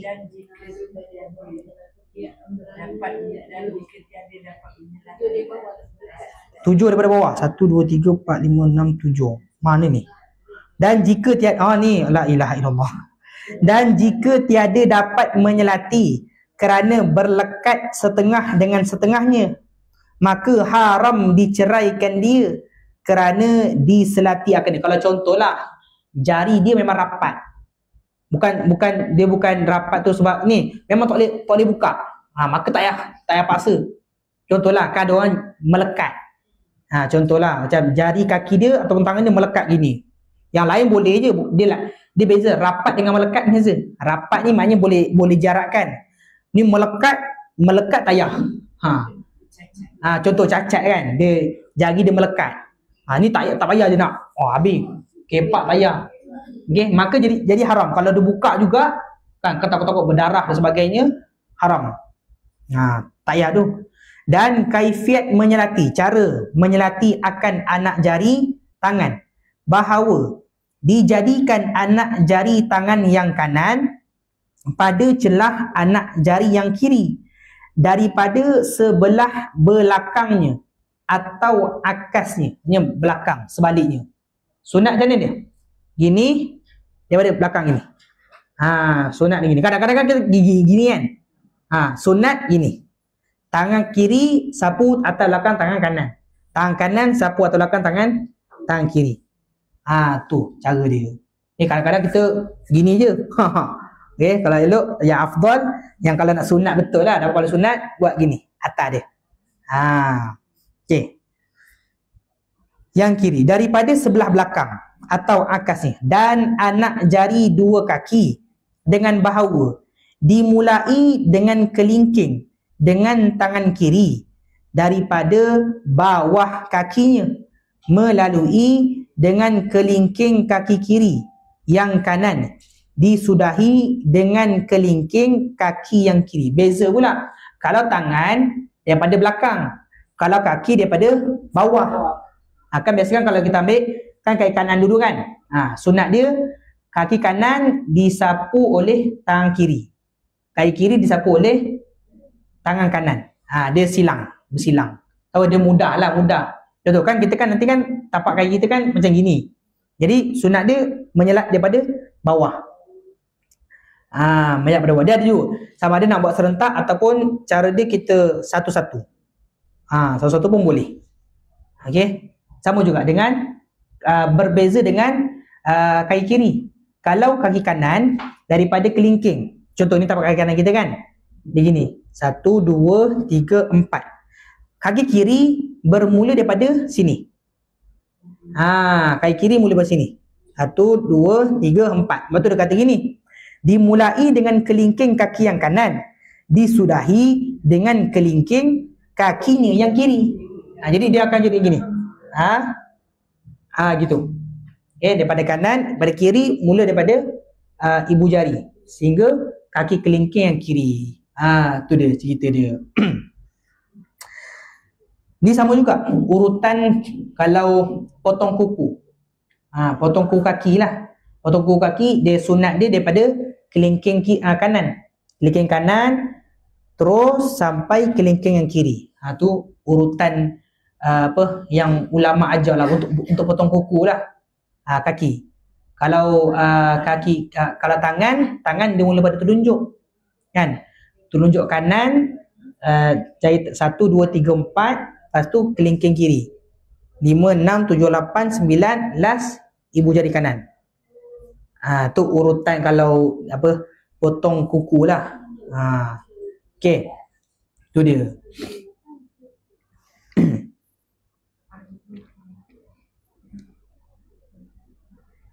Okey, ustaz guna jari telunjuk ke? Guna jari anak jari. Anak jari ni mana ni? Jari kelingking. Okey, betul kata ni. Menyelati akan jari tangan bahawa dijadikan anak jari tangan yang kanan. Betul kata anak jari. Guna anak jari. Dan anak jari banyak daripada congkel guna apa? Guna kelingking. Betul lah jari kelingking. Gini. Gitu. Sama juga dengan belah kiri. Gini. Kalau pada kaki sama juga guna jari kelingking. Dan mendahulukan tangan kanan dan mendahulukan tangan kanan dan kaki kanan atas yang kiri. Okey, afdal dia kanan dulu baru kiri. Dan makruh mendahulukan yang kiri atas kanan. Demikian lagi jika dibasuh keduanya berserta. Okey, kalau dia ambil wudu kan, lepas basuh muka dia basuh tangan kiri dulu, baru basuh tangan kanan. Sah atau tidak? Sah. Dia bukan tertib. Sah. Wuduk dia sah. Sebab apa? Kalau tangan tak kisah. Dia lepas muka kan. Memang basuh tangan. Tapi sunat basuh tangan kanan dulu baru basuh tangan kiri. Tapi kalau dia basuh tangan kiri dulu baru tangan kanan, hukum dia makruh. Tapi wuduknya sah. Wuduknya sah. Tu dia. Baik. Dan makruh mendahulukan yang kiri atas kanan. Demikian lagi jika dibasuh keduanya berserta. Dan jika mudah basuh keduanya berserta sekalipun, kerana syak keduanya bahawa tiada mudah membasuh keduanya dengan berserta. Ini yang tadi saya kata kan. Anggota yang boleh dibasuh serentak, maka afdal basuh serentak. Macam contoh telinga tadi boleh basuh serentak, boleh. Kalau tangan dan kaki kan tidak afdal basuh serentak. Kerana apa? Kerana tiada mudah. Tak mudah lah nak basuh dua-dua serentak. Macam mana tangan gini kan. Dia buka 2 paip, tu gini tangan dia. Susah, tak mudah dia. Kalau nak kata boleh tu boleh kan. Tapi tak mudah dia. Adapun anggota yang mudah, anggota yang mudah disertakan basuh keduanya, seperti 2 pipi. 2 pipi boleh basuh kan. Dan 2 tapak tangannya, 2 tapak tangan tadi dan 2 telinga. Maka tiada mendahulukan yang kanan atas yang kirinya. Ni dia. Nak kata apa dia? Kalau boleh basuh serentak, maka tidak disunatkan untuk basuh kanan dulu atau kiri. Contoh basuh muka kan. Dia basuh muka, dia basuh muka kanan dulu. Kanan dulu, baru sapu kiri. Tak payah. Benda yang boleh buat serentak, sunat buat serentak. Macam tadilah yang ada orang tanya tadi kan. Nak telinga, boleh tak nak kanan dulu baru kiri? Boleh. Cumanya itu tidak menyalahi sunnah. Kalau sunat kan, buat serentak. Bahkan disucikan keduanya pada kali yang satu. Disucikan pada kali yang pertama. Apa? 3 kali Kalau telinga 1, 2, 3. Dah kira 3 kali. Dan ditiga-tigakan bagi yang dibasuh dan yang disapu. Tadi semua yang buat sunat tadi tu sunat dibuat 3 kali. Yang fardu sunat 3 kali, yang sunat pun sunat juga 3 kali. Dan hasil mentiga-tigakan pada air yang berlari. Dengan lalu 3 perlarian. Maksudnya 3 kali lah. Dan pada air yang tenang dengan digerak-gerakkan 3 kali gerak. Dan makruh dilebihkan atas 3 kali dan dikurangkan daripadanya. Kalau tadi kan hasil meniga-tigakan pada air yang berlari. Air yang berlari ni bukan air berlari, air yang mengalir. Air yang mengalir dengan dilalu 3 perlarian. Ayo contohnya mana? Ambil air tu kita lalukan dia. Tangan sama juga. Kita ambil lalu kita sapu. Tapi kalau air yang tenang, contoh kolah. Kolah lebih 2 kulah. Celup tangan, goyang 3 kali. Maka dah dikira 3 kali. Gitu. Kan? Boleh kata. Dan pada air yang tenang dengan digerak-gerakkan 3 kali gerak. Gerak 3 kali je. Dan makruh dilebihkan.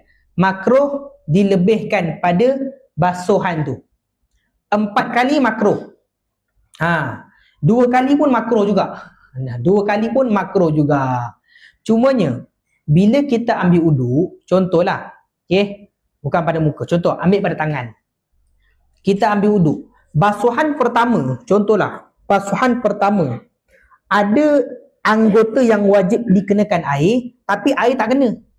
Contoh dekat pelipatan. Waktu ambil wudu kat tangan tu, tiba-tiba basuhan pertama yang pelipat ni tak kena.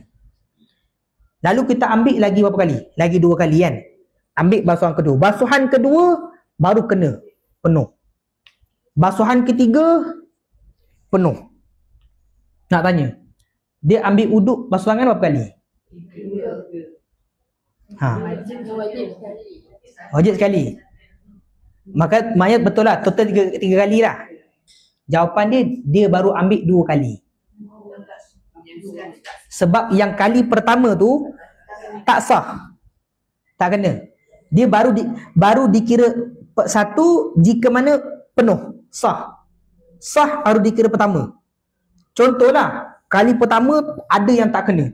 Kali kedua pun ada yang tak kena. Kali ketiga baru kena semua.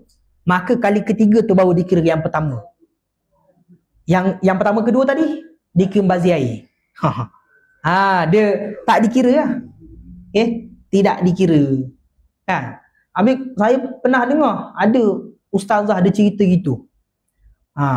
Dia kata kalau kali pertama dia ada air yang tak kena. Kali kedua baru kena. Kali kedua tu tetap juga dia kata kali pertama tu dikira sunat. Dia kata mana pula datang sunat ni. Sedangkan wajib dulu baru sunat. Kan kalau dia buat sunat dulu tak boleh. Tidak dikira. Okey? Tidak dikira gitu keadaan dia. Faham? Kalau nak kata sah itu sah dia punya tangan tu sebab dah penuh kena lah. Dah penuh kena. Okey? Itu dia cerita dia. Baik. Seterusnya, mana tadi? Oh di sini. Dan muwallad. Muwallad ni apa dia? Berturut-turut. Muwallad ni maknanya jarak masa. Jarak masa di antara kan, yakni berturut-turut, dan iaitu bahawa tiada hasil perceraian yang banyak antara 2 anggota, demikian lagi antara beberapa membasuh dan antara beberapa suku anggota yang satu. Bahkan dibasuhkan satu anggota kemudian daripada satu anggota tiada dengan sekira-kira kering anggota yang dibasuh dahulunya pada surah yang pertama. Jadi macam mana? Contohlah, kata berapa jarak masa di antara basuh muka dengan basuh tangan? Berapa jarak dia? Selagi mana ada air dekat muka kita tu belum kering, selagi itulah masa yang diperbolehkan. Contoh, dia ambil uduk kan, lepas tengah basuh muka dengar cerik air dah panas, dia pun berhenti kejap, pergi dekat dapur matikan air, lepas tu sambung balik ambil uduk tangan. Selagi mana muka dia tu kering lagi, basah lagi, selagi itulah boleh sambung. Kering maknanya putus muwallad, maknanya kena ulang balik basuh muka. Jadi berapa lama diikut pada individu tu lah. Kalau lepas daripada basuh muka dia duduk depan kipas, cepatlah kering dia. Tapi kalau dia diam je gitu je, lama sikit lah. Mungkin dalam 1 minit 2 minit ke, gitu. Jadi itu dia punya muwallad dia. Contohlah, lepas ambil uduk tu, basuh muka, basuh tangan, lepas basuh tangan nak basuh kepala, air mati. Air mati lah. Mana air? Pergi bilik air depan tak ada, bilik air belakang pun tak ada. Lalu pergi rumah jiran. Pergi rumah jiran nak sambung. Selagi mana ada air dekat tangan kita kan, selagi tu boleh sambung. Itu sampai rumah jiran air kering. Kering. Ulang balik. Ulang balik semula. Okey, itu dia punya muwallad dia. Jarak yang boleh, jarak masa ikut pada individu itulah. Selagi mana belum kering, selagi itulah boleh disambung. Okay. Kalau muka, lepas tu tangan. Jadi dia punya muwallad tu antara muka dan tangan je lah. Lepas tu tangan, lepas tu kepala. Jadi muwallad di antara tangan dan kepala dikira pada tangan, bukan dikira pada muka lagi dah. Sama juga kepala nak ke kaki kan, dikira pada kepala tersebut, tak dikira pada tangan dah. Tu dia cerita dia. Okey, faham yang pada muwallad tersebut. Dan masuk ia pada membasuh kali yang kedua dahulu daripada kering membasuh kali yang pertama. Sama juga. kan kita basuh muka 3 kali.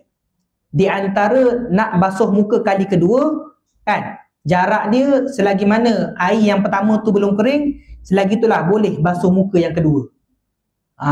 Okey. Dan membasuh kali ketiga, dahulu daripada kering, membasuh kali yang kedua pada surah yang kedua. Okey, pada keadaan yang kedua. Daripada basuhan yang kedua tu nak basuh kali ketiga. Kali ketiga tu dia pun jarak masa selagi mana basuhan kedua tu ada lagi air, belum kering, selagi itulah boleh basuh pada yang ketiga.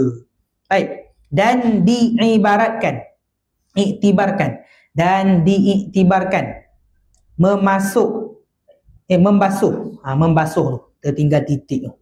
Membasuh tiap-tiap juzuk daripada anggota yang satu dari dahulu daripada kering juzuk yang dahulu daripadanya pada surah yang ketiga, serta sederhana ingin dan tabiat dan sederhana angin dan tabiat dan masa. Dikoda itu pada keadaan orang tersebut lah, kan. Ada orang kadang air dia cepat kering, ada orang air dia lambat kering, ikut pada tabiat, kebiasaan dia macam mana. Contoh dia duduk dekat tempat yang berekon, mungkin cepat kering dia. Ataupun masa, maknanya tidak ada tentukan masa. Ada orang 2 minit kering, ada orang mungkin 1 minit dah kering dah. Jadi ikut pada individu tersebut. Dan hanya sunat muallat pada lain daripada wuduk, dan sunat muallat pada lain daripada wuduk sahibut darurah. Sahibut darurah. Adapun ia, maka muallat itu wajib pada haknya kerana menyedikitkan hadasnya, dan tinggal lagi beberapa wuduk itu, beberapa sunat yang lain yang disebutkan di dalam kitab yang panjang-panjang. Kalau pada dalam kitab Mat'am Badrin, itulah antara sunat yang dinyatakan. Ada lagi sunat lain, tapi kena buka kitab besar lagi lah. Kalau kitab besar lagi, ada lagi. Banyak lagi sunat-sunat yang boleh didapatkan dalam wudu. Tapi kalau untuk orang awam, insya-Allah ini pun pada ulama cukup dah. Ada lagi antara sunat dia apa dia? Setiap basuhan anggota ada doa. Setiap basuhan anggota. Waktu basuh muka ada doa dia. Basuh tangan kanan ada doa. Tangan kiri ada doa dia, lain doa dia. Tangan kanan dan tangan kiri doa dia berbeza. Kepala doa lain. Okey, telinga kanan, telinga kiri doa lain. Kaki sama. Ada dalam kitab ada. Dalam kitab Hidayatus Salikin ada cerita. Dalam kitab Hidayatus Salikin nanti ada. Tak silap saya pada yang awal-awal muka surat dalam dia adalah dalam muka surat 30 lebih macam tu. Ni dia. Muka surat 27. Kalau dalam 29. Faslun fi adabil wudu. Ni apa? Boleh kalau yang nak baca boleh baca dalam ni. Tapi ini dia ada baris kalian ni. Kan? Waktu basuh tangan pun ada doa. Okey. Dipercikkan air dan baca olehmu. Ni banyak doa dia ni. Okey. Muka surat 29. Faslun fi adabil wudu. Sebab tu kalau dalam kitab fiqh kan, dalam kitab apa tu Mat'am Badrin, dia menceritakan yang fardu saja, yang fardu dan sunat. Adapun dalam kitab tasawuf, ulama cerita adab dalam beribadat. Adab dalam beribadat. Betul kata belajar yang fiqh ni, ini nak lepas kefarduan, nak lepas sah dan batal. Adapun nak sempurna, orang kata nak lagi mantap kalau tak cukup ustaz, nak lebih, baca kitab tasawuf, belajar tasawuf. Tasawuf dia meningkatkan lagi ibadat. Betul, dalam tasawuf dia banyak amalan. Sikit-sikit doa. Betul, dalam tasawuf ni memang buat sikit doa. Nak belajar doa, kan? Nak tidur doa, panjang doa dia. Nak ambil wuduk, doa. Tu cerita dia. Kalau dalam ni lah. Nanti insyaAllah kita sampai juga cerita kat sini. Ataupun ini yang Jawi. Kalau yang Rumi, ada satu kitab, nama tu kitab Bidayatul Hidayah Imam Al-Ghazali. Kitab tu warna purple. Saya tak ada kitab dia. Kalau kat pejabat tu ada kitab Bidayatul Hidayah, dia kitab tu warna purple. Dalam tu ada dia punya terjemahan dia sekali ada dekat dalam kitab tu. Dia kalau nak tahu makna dia boleh buka. Dalam kitab Indahnya Hidup Bersyariat ada betul, ada juga. Habis tu dia kalau nak betul-betul tengok kitab kan, boleh baca. Cuma dalam kitab ni dia tak ada terjemahan. Dia cuma ada tunjuk doa tapi terjemahan dia tak ada. Tapi dalam kitab Bidayatul Hidayah tu dia ada terjemahan doa dan terjemahan sekali. Kau nak tahu makna kan, boleh baca kat situ. Baik, jadi seterusnya. Faslun fi istinja wal adab qada' hajat. Qada'ul hajat. Ini satu fasal pada menyatakan hukum istinja dan beberapa pekerjaan yang dituntuti daripada orang yang qada' hajat. Qada' hajat ni apa dia? Buang air. Qada' hajat ni buang air.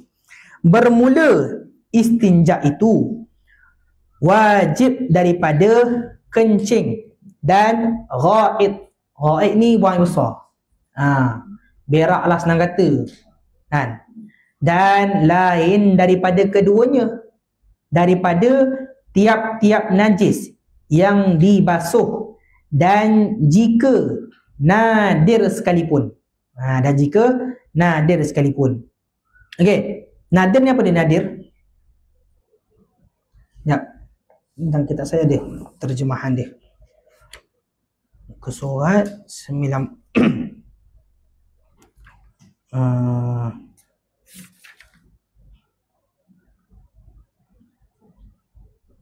dah saya tengok.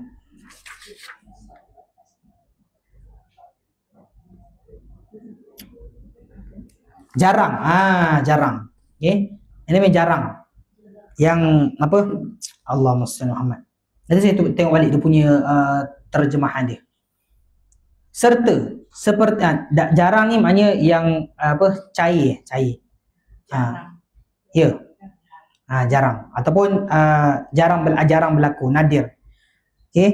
Seperti darah dan wadi dan lainnya diistinja dengan air atau batu dan barang yang pada maknanya daripada tiap-tiap sesuatu yang keras, yang suci, yang meninggalkan najis, yang tiada dihormati akan dia.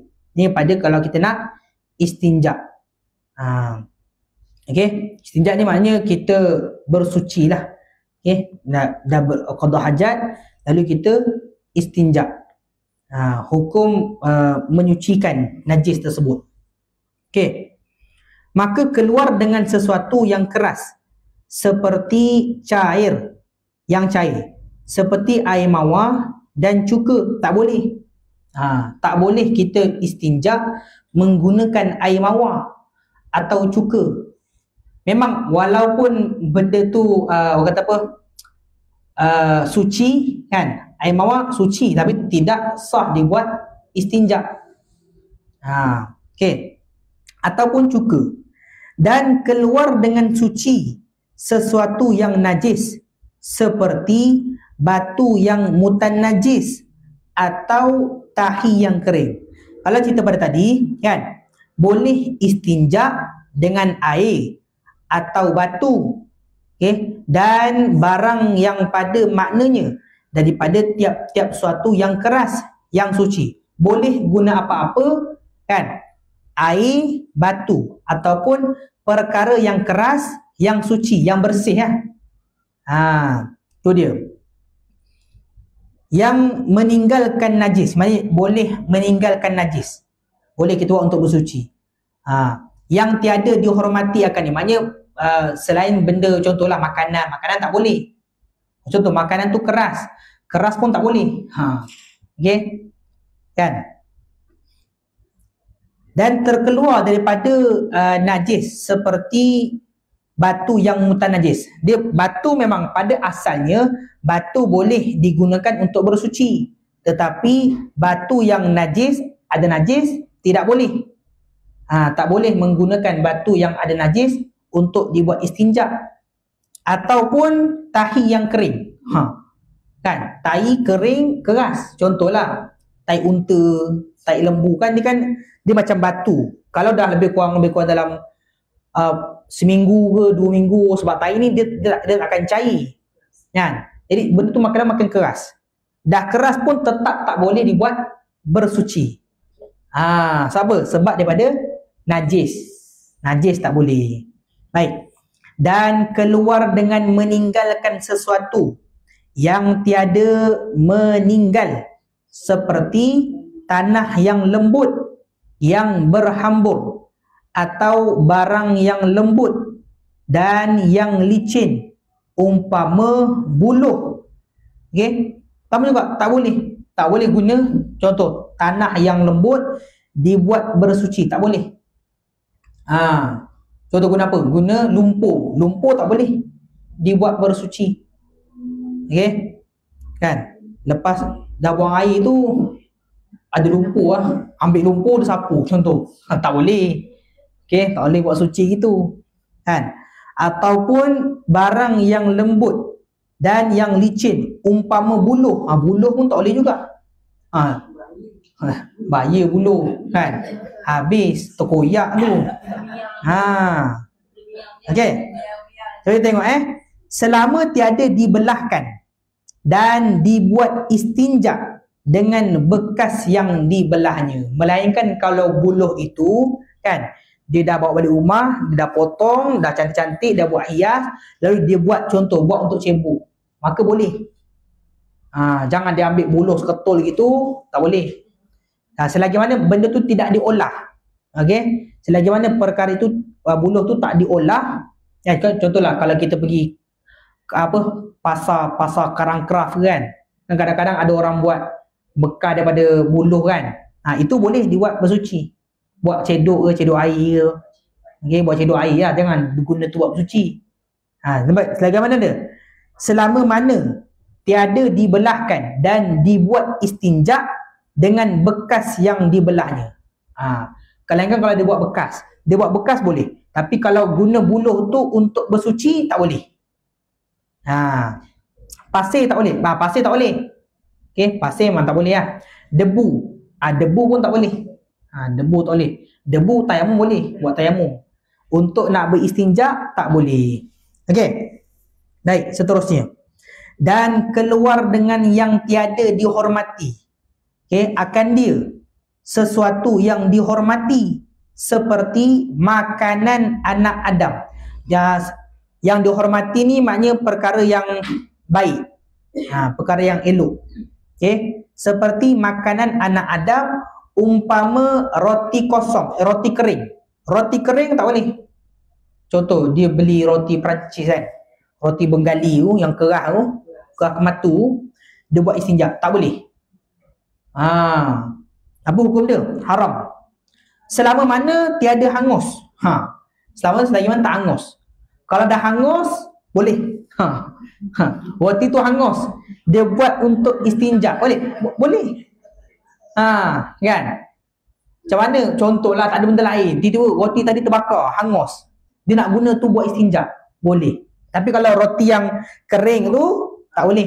Yang kalau tak hangus tak boleh. Okey. Dan seperti makanan jin, umpama tulang. Okey, umpama tulang. Tulang tak boleh dibuat istinja. Tulang tak boleh, haram tak. Dia apa? Sebab dia makanan jin. Dia benda yang tidak dihormati. Kalau yang dihormati yang tadi seperti makanan tadi. Adapun yang tidak dihormati seperti tulang. Dan jika dibakar hangus sekalipun, kalau tulang walaupun hangus tak boleh.